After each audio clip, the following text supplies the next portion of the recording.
لله رب العالمين والصلاة والسلام على سيد الأنبياء والمرسلين وعلى عباد الله الصالحين أما بعد فبسم الله الرحمن الرحيم لا صلاة لجار المسجد إلا في المسجد أو كما قال رسول الله صلى الله عليه وسلم وقال رسول الله صلى الله عليه وآله وسلم الأبعد فالأبعد من المسجد أعظم أجرا وقال رسول الله صلى الله عليه وسلم الصلاة في المسجد الجامع تعدل الفريضة حجا يعني مبرورا والنافلة كحجة متقبلة وفضلت الصلاة في المسجد الجامع على ما سواه من المسجد ب500 صلاة وقال رسول الله صلى الله عليه وآله وسلم تذهب الأرضون كلها يوم القيامة إلا المساجد فإنها ينضم بعضها إلى بعض وقال رسول الله عليه الصلاة والسلام من أتى المسجد لشيء فهو حزه أو كما قال رسول الله صلى الله عليه وآله وسلم الصلاة والسلام عليك يا سيدي يا رسول الله الصلاة والسلام عليك يا سيدي يا حبيب الله الصلاة والسلام عليك يا سيدي يا شفيع المذنبين وعلى آلك وأصحابك يا سيدي يا رحمة للعالمين.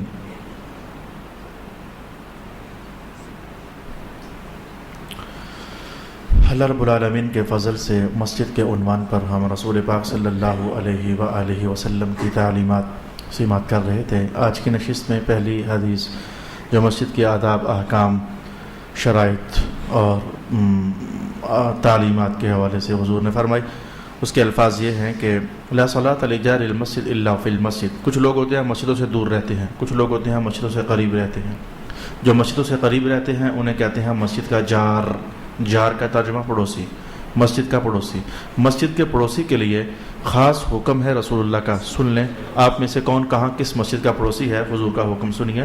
رسول پاک علیہ الصلوۃ والسلام نے ارشاد فرمایا مسجد کے پڑوسی کی نماز ہوتی ہی نہیں ہے گھر میں، اسے تو مسجد ہی میں جا کر پڑھنی چاہیے.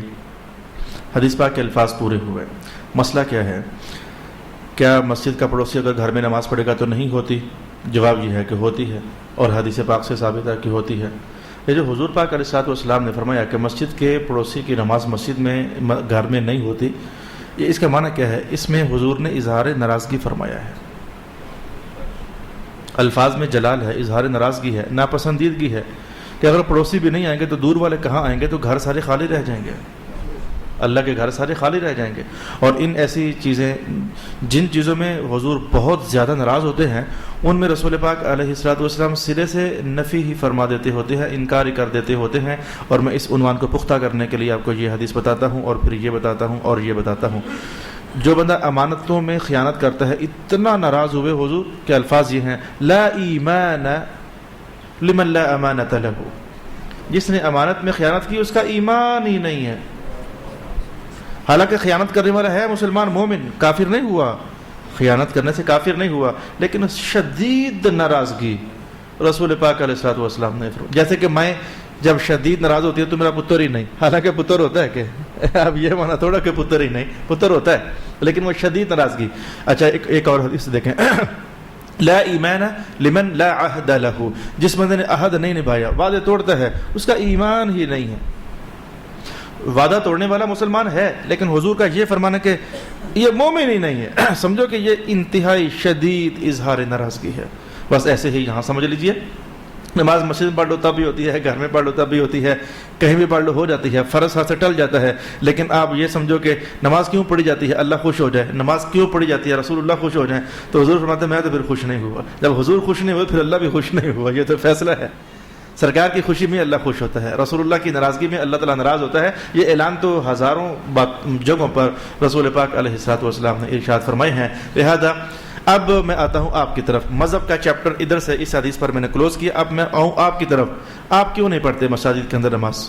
علامہ صاحب ہمارا امام ٹھیک نہیں ہے، ہمارے وہ خطیب صاحب جو ہے نا وہ ایسے ہیں، مسجد کی انتظامیہ سے ہمیں اختلاف ہے، وہ جو مسجد کے اندر فلانا بندہ ہے نا اس کی وجہ سے ہم نماز پڑھنے نہیں جاتے.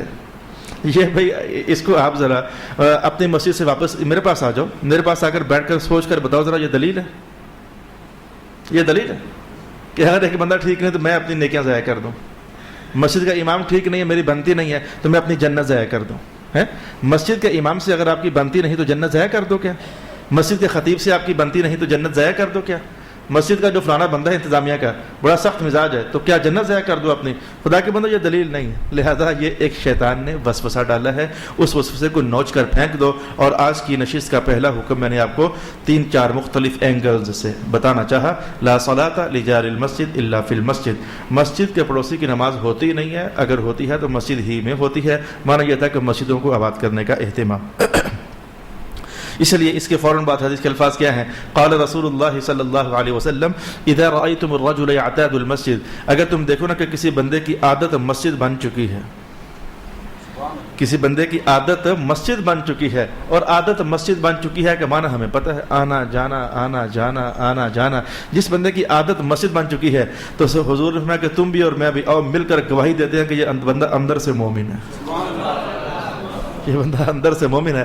پھر سرکار دو عالم علیہ السلام نے یہ آیت پڑھ دی, انما یعمر مساجد اللہ من آمن باللہ والیوم الآخر. یہ مسجدوں کو آباد کرنا یہ تو ایمان والوں ہی کا حق ہوتا ہے, یہ ایمان والوں ہی کا حصہ ہوتا ہے مسجدوں کو آباد کرنا. او کما قال رسول اللہ صلی اللہ علیہ وآلہ وسلم. قال رسول اللہ صلی اللہ علیہ وآلہ وسلم الابعد فالابعد من المسجد اعظم اجرا. قریب والوں سے کیا کہا؟ پہنچنا. اب دور والوں کے لیے مسئلہ تھا تو وہ یہ سمجھیں کہ شاید رخصت ہو گئی ہے, ایک دم سے تو یہی سمجھائی نا. قریب والوں کی نماز مسجد جو پڑوسی ہیں وہ تو مسجد ہی میں پڑھیں, گھر میں پڑھیں گے تو نہیں ہوگی. اب بھائی فتویٰ یہ ہے کہ ہو جاتی ہے, بحث میں نے آپ کو سنا دی, کہیں آپ الٹی بات کہیں جا کر بہرنا شیئر کرتے رہنا. تو اب قریب والوں کے لیے تو یہ بات ہوگی. دور والے کیا ہیں؟ رسول اللہ علیہ السلام نے ان کو یوں ڈیل فرمایا, جو جتنا دور سے آئے گا اس کا اجر اتنا ہی زیادہ ہوگا. الابعد فالابعد, جو جتنا دور سے آئے گا اس کا اجر اتنا ہی زیادہ ہوگا. یہاں میرے پاس اتنے الفاظ ہیں لیکن ایک اور مقام کے الفاظ آپ کو پڑھ کر سناتا ہوں. قبیلہ بنو سلمہ کے لوگ بہت دور سے آتے تھے نماز پڑھنے کے لیے.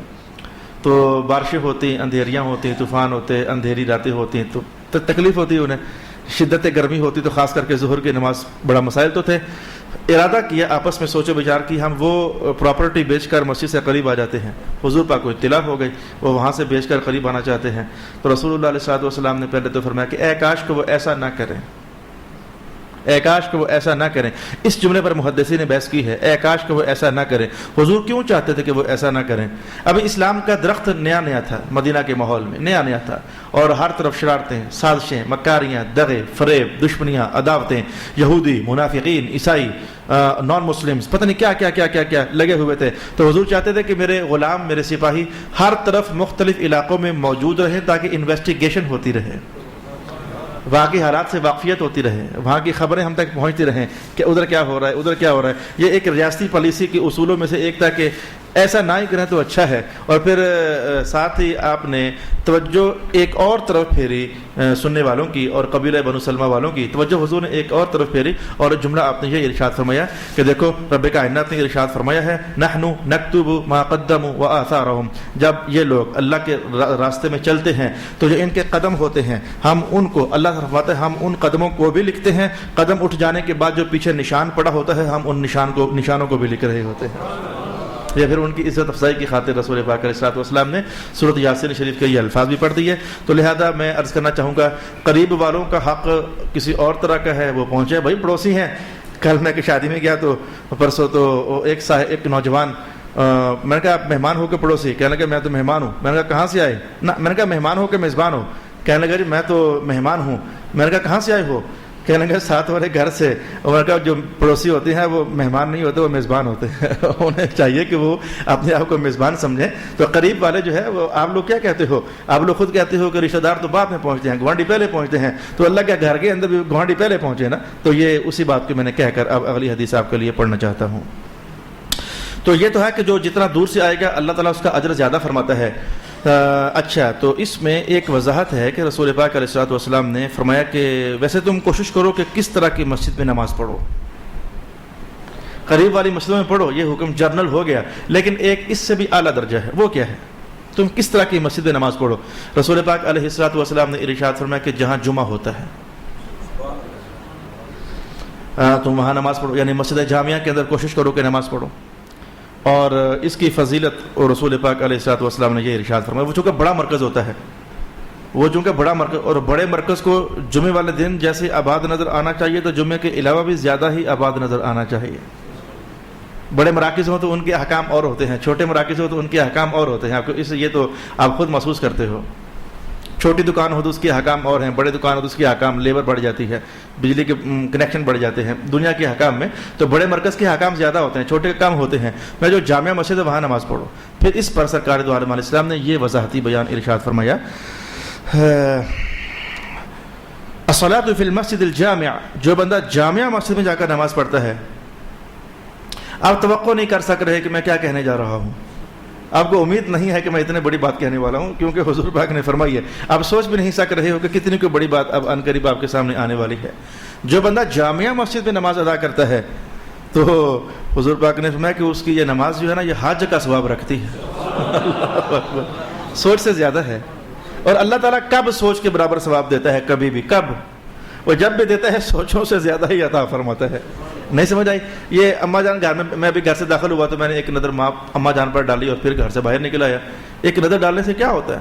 لیکن حضور فرماتے ہیں ماں کے چہرے کو ایک بار دیکھو گے تو حج دو، اور ساتھ یہ فرمایا مبروراتان، وہ دونوں سادے حج نہیں، مقبول۔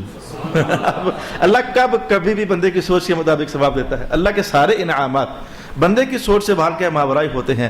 تو جامعہ مسجد کے اندر نماز پڑھنا تعدیل الفریضہ حجتن، یہ فرض حج کے برابر ہے، اور ساتھ ہی فرمایا یعنی مبرورتن، حج وہ نہیں جو بس قبول نہیں ہوا بلکہ مقبول۔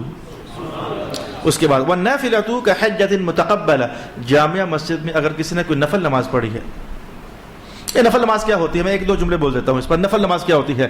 ہم سمجھتے ہیں کہ شاید یہ جو مثلا ایک نماز 4 سنت 4 فرض 2 سنت 2 نفل، تو آخریوں کو ہم نے 2 نفل سمجھا، سمجھے؟ آخری 2 رکعتوں کو ہم نے 2 نفل سمجھا۔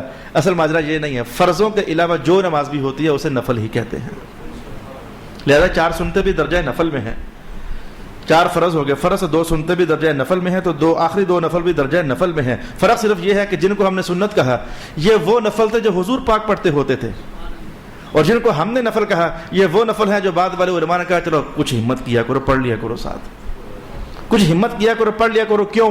اس کے پیچھے ایک حدیث ہے، رسول پاک علیہ الصلوۃ والسلام نے ارشاد فرمایا قیامت والے دن جب بندے کے فرضوں کی تلائی ہوگی، اگر کچھ فرض اس کے کم پڑ گئے تو اللہ نفلوں کو ڈال کر پورا کر دے گا۔ اللہ کی رحمت ہے، اللہ کا فضل ہے۔ تو کچھ نفل تو رسول اللہ علیہ الصلوۃ والسلام نے فار ایور دے دیے، یہ میں پڑھ رہا ہوں تو تم بھی پڑھنا ہی کرنا، میرے لیے نفل تمہارے لیے سنت۔ اور کچھ پھر علماء نے مزید اس حدیث کے پیش نظر ارشاد فرما دیا 2 زور کے ساتھ جوڑ لیا کرو، 2 مغرب کے ساتھ جوڑ لیا کرو، 2 عشاء کے ساتھ جوڑ لیا کرو، یہ وہ نفل ہے۔ تو نفلی نماز جو بھی ہے آپ نے یہاں کر 4 سنت ادا کی ہے تو وہ فرض نہیں ہے، لہذا درجے میں وہ نفل ہی ہیں۔ ظہر کے بعد آپ جمعے کے بعد آپ 6 سنتے اور ادا کرو گے، حضور کی نسبت سے دیکھو تو وہ سنتیں ہیں، لیکن قانون کے اعتبار سے دیکھو تو وہ نفل ہی ہیں۔ اس لیے سنتوں اور نفلوں کے احکام ایک ہی جیسے ہوتے ہیں، فرضوں کے احکام الگ ہوتے ہیں۔ فرضوں میں تیسری اور چوتھی رکعت کے اندر آپ کو پتہ ہے صرف فاتحہ پڑھنی ہوتی ہے، سنتیں 4 پڑھ لو یا 4 نفل پڑھ لو، ان دونوں کے احکام ایک ہی جیسے ہیں کیونکہ یہ نفل ہی ہیں۔ یعنی 4 سنتوں میں اور 4 نفلوں کے اندر تیسری رکعت کے اندر بھی اور چوتھی رکعت کے اندر بھی کوئی صورت ساتھ ملانی ہی ہوتی ہے۔ تو فرق سمجھا گیا ہوگا۔ سنتیں آپ یوں کہہ لو نفل ہیں، سنتیں ذرا ہائی کوالٹی کے نفل ہیں، ذرا وہ حضور پاک کی وجود اقدس سے ہو کر آئی نا، وہ ذرا اعلیٰ درجے کے نفل ہیں۔ فرق ڈالنے میں صرف آپ اتنا کہہ سکتے ہو، وغیرہ ہیں وہ نفل ہی۔ الصلاۃ والسلام علیک یا رسول اللہ وعلی آلک واصحابک یا حبیب اللہ۔ تو جامعہ مسجد میں اگر آپ نے نماز پڑھی تو یہ ہوگا مقبول فرض حج، اور اگر آپ نے نفل پڑھے تو یہ نفلی حج۔ یہ جامعہ مسجد کی احکام میں نے آپ کی خدمت میں بیان کر دی ہے۔ اور پھر رسول پاک علیہ الصلوۃ والسلام نے چاہا کہ جزا ذرا اور بڑھا دوں، آپ نے پتہ کیا فرما دیا؟ فضلت الصلاۃ فی المسجد الجامع، اگر جامعہ مسجد میں آ کر نماز پڑھتے ہو تو غیر جامعہ مسجد کے اندر نماز پڑھتے ہو تو کتنا فرق نکلے گا؟ فرمایا کہ ظہر کی نماز پڑھی ادھر پڑھی غیر جامعہ مسجد میں تو ظہر کی نماز ہی ہے، اور اگر ادھر جامعہ مسجد میں آ کر ظہر کی نماز پڑھ لی سمجھو 500 ظہر کی نمازیں ادا کر لیں۔ غیر جامعہ کے اندر پڑھی تو فجر کی نماز ادا کی ہے، اور جامعہ میں آ کر ادا کر لی تو 500 فجر کی نمازیں ادا کر لی ہیں۔ لہذا حدیث کے الفاظ آپ سن بھی لیں، اور چونکہ بہت بڑی جزا ہے میں حدیث کا نمبر بھی بتاتا ہوں، کتاب کا نام بھی بتاتا ہوں، تاکہ ساری بات آپ کی انفارمیشن میں رہے، اور سن کر کے جب کسی کو سناؤ تو پریشان نہ ہو کہ کہاں سے پڑھ کر آئے ہو یا کہاں سے سن کر آئے ہو۔ کمپلیٹ حوالہ بھی آپ کے سامنے پیش کرتا ہوں۔ اس وقت میرے سامنے کنز العمال ہے اور جلد نمبر 7 ہے۔ کنز العمال شریف اور جلد نمبر 7. بنیادی طور پر امام سیوطی کی کتاب ہے یہ. اور اس وقت میرے سامنے جو حدیث نمبر پڑا ہوا ہے وہ ہے 20,740. یہ ہے حدیث نمبر. اب حدیث کے الفاظ سن لیں. وفضلت الصلاة في المسجد الجامع على ما سواه من المساجد ب500 صلاة. مسجد جامعہ کی جو نماز ہے یہ فضیلت والی ہوتی ہے دوسری جو جامعہ نہیں ہے ان کی نماز سے ب500 500 نمازوں جیسی فضیلت والی ہوتی ہے. عطا ہے بھائی اللہ. اب آپ کی مرضی ہے, اگر ہمت پاتے ہو تو ادھر تو پہنچو نا, کم از کم ہمت پاتے ادھر پہنچو, اور اگر بہت ہمت پاتی ہو تو کسی بھی جامعہ مسجد میں پہنچو. یہ بھی جامعہ مسجد ہے. ہمارے محلے میں 2 مسجدیں ہیں, ان میں ایک جامعہ ہے ایک جامعہ نہیں ہے. ایسے ہی اب تو کثرت کے ساتھ مسجد جامعات بننا شروع ہو گئے ہیں, یعنی ان کے اندر جمعے شروع ہو چکے ہیں. چلیں صلی اللہ علی حبیبہ محمد وآلہ وسلم. اگلی حدیث کے الفاظ آپ کے لیے پڑھنا چاہوں گا کہ رسول پاک صلی اللہ, چونکہ مسجد کی احکام, آداب, فضائل بنانے کی باتیں میں نے کر دی ہوئی ہیں, اب مسجد کو آباد کرنے کی باتیں چل رہی ہیں حدیث پاک میں, اور مسجد کے جو کچھ احکام وغیرہ بنتے ہیں وہ باتیں چل رہی ہیں حدیث پاک کے حوالے سے. قال رسول اللہ صلی اللہ علیہ وسلم ابنوا مساجدکم جمعہ وابنوا مدائنکم مشرقا. 2 حکم ہیں, ایک میں آپ کو سناتا ہوں. شہر کیسے بناؤ, ایک یہ حکم ہے, یہ میری بحث نہیں چلیں. اور ابنوا مساجدکم جمعہ, مسجدیں جمعہ بنایا کرو. جمعہ جمعہ جمعہ نہیں, یہ جو جمعہ پڑھنے آئے ہو جمعہ نہیں, مسجد جمعہ بنایا کرو. محدثین نے 2 معنی بیان کیے. ایک جیسے جمع غفیر, جمعہ جمع غفیر بہت بڑی جماعت. جمع غفیر لفظ آپ نے کئی بار سنا ہوگا.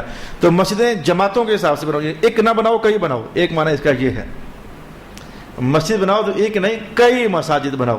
مساجد کثرت کے ساتھ ہونی چاہیے. ایک اس حدیث کا معنی یہ بیان کیا گیا. اور دوسرا معنی یہ ہے مسجد جو بھی بناؤ نا تو وہ اس کا پیٹ اتنا بڑا ہو کہ وہ جمع غفیر اس کے اندر پورا آ جائے. اور یہ جو دوسرا معنی ہے یہ خود رسول اللہ علیہ الصلوۃ والسلام نے ارشاد فرمایا کہ جمع غفیر اس میں پورا آ جائے. اور دعا کرو نمازیوں, کب سے آپ نماز پڑھنے کے لیے آ رہے ہو, اللہ تعالیٰ کرے حکومت کا دل نرم ہو جائے اور ہمارے یہ اس کا پیٹ بھی ذرا بڑا ہو جائے. انتظامیہ کتنی بار کوشش کر چکی ہے, ریلوے والے بھی کتنی بار کوشش کر چکے ہیں, اللہ کا حکم نہیں آ رہا. اللہ کا حکم آئے گا تو پھر کام ہو جانا ہے. میں یہ نہیں کہتا ہوتا کہ انہوں نے اجازت نہیں دی, یہ کون ہوتے ہیں جب اللہ کا حکم آ جائے تو. میں کسی انسان کو اللہ کے حکم کے مقابلے میں کچھ بھی نہیں سمجھتا ہوتا, بس فیصلہ اللہ کی طرف سے نہیں آ رہا. جب اللہ کی طرف سے فیصلہ آ گیا تو یہ منسٹریاں شسٹریاں ساریاں ہو جاتی ہیں اور اللہ اپنا گھر بنوا لیتا ہوتا ہے. تو دعا کرو اللہ تعالیٰ اس مسجد کا پیٹ بھی بڑا فرما دے. تو مسجد بناؤ بڑی جو جمع غفیر کو گھیریں. اچھا اس کو میں کہا یہ معنی خود رسول پاک علیہ الصلوۃ والسلام نے بھی ارشاد فرمایا ہوا ہے. یہ میرے سامنے حدیث پڑی ہوئی ہے. اوسعوا مسجدکم, مسجدیں بڑی بڑی بناؤ. اوسعوا وسعت سے مسجدیں بڑی بڑی بناؤ جس میں لوگ آئیں بیٹھیں ان کے لیے. یہ تنگ تنگ مسجدیں, بعض اوقات تنگ گلیوں میں مسجدیں ہوتی ہیں, میں کہتا ہوں وہ بھی بناؤ نا تو ذرا کسی دانشور سے مشورہ کر کے بناؤ. چھوٹی سی مسجد بھی ہوادار ہو سکتی ہے. حضور اصل میں گھر ہو تو بھی مسجد ہو تو بھی ہوادار ہونا, اس کو رسول اللہ علیہ السلام بہت پسند فرماتے ہیں. اور آپ محسوس کرتے ہو جب جس زمانے میں لائٹ اتفاق سے نہ رہے اور حبس پیدا ہو جائے تو نماز پڑھنے میں کتنی گھٹن محسوس ہوتی ہے. اس گھٹن کو ختم کرنے کے لیے رسول پاک علیہ الصلوۃ والسلام پسند فرماتے تھے کہ مسجدیں ذرا بڑی بڑی ہونی چاہیے. اچھا مسجدیں تو بڑی بڑی ہو گئیں, ایک حکم ساتھ اور بھی جوڑا ہوا ہے, ذرا وہ بھی تو سن لو. مسجدیں تو بڑی بڑی ہو گئیں, کئی مسجدیں ہیں بہت بڑی بڑی ہیں, بہت بڑی بڑی مسجدیں ہیں, محلے کی آبادی سے بھی زیادہ بڑی بڑی مسجدیں ہیں. لیکن ایک اور حضور کا حکم سن لو ساتھ, وہ آپ کے ساتھ اور میرے ساتھ اصل میں تعلق پکڑتا ہے. وہ حکم کیا ہے؟ اوسعوا مسجدکم تملؤوہ, تو بھرا بھی کرو اسے. پھر مسجدیں بڑی بڑی بناؤ اور ان کو بھرا بھی کرو. پھر یہ کس نے بھرنا ہے آ کر کے, یا گوانڈیوں نے بھرنا ہے یا دور سے آنے والوں نے بھرنا, تیسرا بندہ ہی کوئی نہیں ہے. تو نمازیوں کے لیے رسول پاک علیہ الصلوۃ والسلام خوش ہوتے ہیں کہ بھئی جب مسجدیں بڑی بن گئی ہیں تو ان کو بھرنے کا اہتمام بھی کیا کرو. او کما قال رسول اللہ صلی اللہ علیہ وآلہ وسلم. اور یہ جو رسول پاک علیہ الصلوۃ والسلام نے فرمایا مسجدیں بڑی بڑی بناؤ تاکہ اس میں جمع غفیر پورا آئے, اس پر آپ نے وضاحت فرمائی امرت بالمساجد جمعہ. اصل میں اللہ پاک نے مجھے حکم دیا ہی یوں ہے کہ مساجد محمد پاک ذرا بڑی بڑی بنوانا ان سے. یہ اللہ پاک نے مجھے حکم دیا ہی ایسے ہے. اس لیے جب تک مدینہ شریف میں مسلمانوں کی آبادی کم تھی، اس آبادی سے بڑی مسجد حضور نے، پہلی مسجد اس آبادی سے بڑی بنائی. مسلمان زیادہ ہو گئے تو حضور نے پاک نے کیا فرمایا، خود ہی توسیع، بھائی اب یہ ساتھ والا گھر لے کر ساتھ ڈال دو، مسجد ذرا بڑی ہونی چاہیے. آبادی اور زیادہ ہوگی، مسجدیں اور بڑی ہو گئیں. اور اس وقت مسجد نبوی کا حال دیکھو، جو ہو کر آئے ہو تو اب ذرا حال دیکھو مسجد نبی شریف کا، اب ذرا حال دیکھو حرم شریف کا. جیسے جیسے آبادیاں بڑھتی ہیں تو رسول پاک علیہ الصلوۃ والسلام نے مساجد کے حوالے سے بھرکیف بڑا بڑا بنانے کا حکم ارشاد فرمایا. ایک حکم پر 3 حدیثیں بتانے لگا ہوں. 3 بتانے میں میرا ایک مقصد ہے. ایک حکم پر 3 مختلف حدیثیں بتانے لگا ہوں. اور مسئلہ آپ کو پتہ ہے، کچھ پتہ نہیں ہے، کچھ پتہ ہے کچھ پتہ نہیں ہے. مسئلہ ہے کون سا؟ مسجد میں آپ داخل ہوئے، آپ نے مسجد میں داخل ہوتے ہوئے دعا پڑھ لی، اللہم افتح لی ابواب رحمتک. مسجد سے آپ خارج ہوئے، آپ نے دعا پڑھ لی، اللہم انی اسألک من فضلک ورحمتک. اتنا کچھ آپ کر رہے ہو. ایک بات ہے جو آپ نہیں کر رہے، اور ایک اور بات ہے جو آپ کو پتہ نہیں ہے. 2 باتیں اور رہ گئیں، میں آپ کو وہ بیان کرنا چاہتا ہوں. قال رسول اللہ صلی اللہ علیہ وآلہ وسلم اذا دخل احدكم المسجد فليسلم علی النبی وليقول اللهم افتح لي ابواب رحمتک. جب مسجد میں داخل ہو تو یہ کہنے سے پہلے کہ اے اللہ اللہم افتح لی ابواب رحمتک، رحمت کے دروازے کھول دے، اس سے پہلے یہ کہا کرو اللہم صلی علی محمد وعلی آل محمد. پہلے یہ کہا کرو. سمجھ آ رہی ہے کہ حضور رحمت عالم کو پتہ ہے کہ میرے ان غلاموں کو پتہ نہیں ہے کہ رحمت کا دروازہ تبھی کھلتا ہے جب اس سے پہلے میں محمد کا نام لے لیا جائے. میں ڈائریکٹ ہی نہ کہا کرو اللہ کو اللہم افتح لی ابواب رحمت، ڈائریکٹ نہیں. اور یہ وہی اصول ہے، اور جناب عمر نے جو سمجھایا تھا، اس وقت تک دعا لٹکی رہتی ہے آسمان و زمین کے درمیان جب تک دعا سے پہلے بھی اور بعد میں بھی حضور پر درود و سلام نہ پڑھ لیا جائے. جناب عمر نے یہ بات کہاں سے سیکھی ہوئی تھی؟ رسول اللہ پاک ہی سے سیکھی ہوئی تھی. تو لہذا یہ دعا ہے، اے اللہ ہم پر رحمت کے دروازے کھول دے. سرکار دو عالم علیہ السلام نے فرمایا کہ ایسے نہیں کھلنے ہوتے ہیں. وہ کھلنے کا طریقہ یہ ہے کہ پہلے کہو اللہم صلی علی محمد وعلی آل محمد اللہم افتح لی ابواب رحمتک. ایسے دروازے کھلتے ہیں. یہ وہ بات تھی جو آپ کو چند دنوں تک آپ کو بھولے گی، بار بار بھولے گی. مسجدوں میں آؤ گے، روٹین چونکہ نہیں ہے نا. جن ایمان والوں کے علم میں یہ حدیث پاک پہلے سے موجود ہے ان کی روٹین پختہ ہو چکی ہوگی، لیکن جو ایمان والے ابھی یہاں سن رہے ہیں ایک دم سے روٹین وہ جو چلی ہوئی ہے بڑا مشکل ہوتا ہے. ذرا یاد رکھنا. جو نمازی آپس میں ملاقات کرتے رہتے ہو نا تو ایک دوسرے کو پوچھنا پڑھا تھا کہ نہیں پڑھا تھا، وہ آپ نے پڑھا تھا کہ نہیں. 2 4 5 6 دن گزرے گا نا ایسے مشقت میں، انشاءاللہ آپ کی یہ روٹین بن جائے گی. اللہم صلی علی محمد وعلی آل محمد اللہم افتح لی ابواب رحمتک. ایک بات ہو گئی. ہم جب نکلتے ہیں کیا پڑھتے ہیں؟ اللہم انی اسألک من فضلک ورحمتک. ایسے نہیں، یہ بھی دعا ہے، یہاں بھی وہی کام کرنا پڑے گا. نکلنے سے پہلے بھی وہی کام کرنا پڑے گا. کیا؟ اے اللہ تعالی اللہم صلی علی محمد وعلی آل محمد، یا کوئی بھی درود و سلام کوئی بھی جو آتا ہے پڑھنے کے بعد پھر کہو اے اللہ تعالی میں کہتا ہوں مجھے اپنا فضل عطا فرما دے. اے اللہ تعالی میں کہتا ہوں مجھے اپنی رحمت عطا فرما دے. یہ ہو گئی وہ بات جو بطور عمل کے میں نے اضافی بتانی تھی اور بتا دی. اب میں اس کے پیچھے ایک راز آپ کو بتانا چاہتا ہوں. آپ نے محسوس کیا کہ الفاظ بدل گئے ہیں. جب مسجد میں آئے تھے تو کیا کہا تھا؟ اللہم مفتح لی ابواب رحمتک، تب الفاظ یہ تھے. تو واپس جاتے ہوئے الفاظ بدل گئے ہیں. اللہم انی اسألک من فضلک، مولا فضل دے. الفاظ بدل گئے ہیں. الفاظ کے بدلانے میں ایک پیچھے ایک راز ہے، آپ کو وہ بتانا چاہتا ہوں. لیکن اس راز تک پہنچنے سے پہلے حدیث نمبر 2 کے الفاظ سن لیں، حدیث نمبر 3 کے الفاظ سن لیں، پھر میں آپ کے سامنے وہ راز شیئر کرنا چاہوں گا. اسی مسجد کے باہر نکلنے کے لیے رسول پاک علیہ الصلوۃ والسلام نے یہ کلمات بھی ہیں جو ارشاد فرمائے ہوئے ہیں، یہ پڑھ لیا کرو. کون سے؟ یعنی جو ہمیں یاد ہیں وہ تو ہیں، لیکن یہ کلمات بھی ہیں حضور پاک نے فرمایا یہ بھی پڑھ لیا کرو. کون سے؟ سنیے. وَإِذَا خَرَجَ وَلْيَقُلْ اللَّهُمَّ عَصِمْنِي مِنَ الشَّيْطَانِ الرَّجِيمِ. یہ الفاظ بھی حدیث پاک میں آئے ہوئے ہیں. اے اللہ مجھے شیطان سے بچا.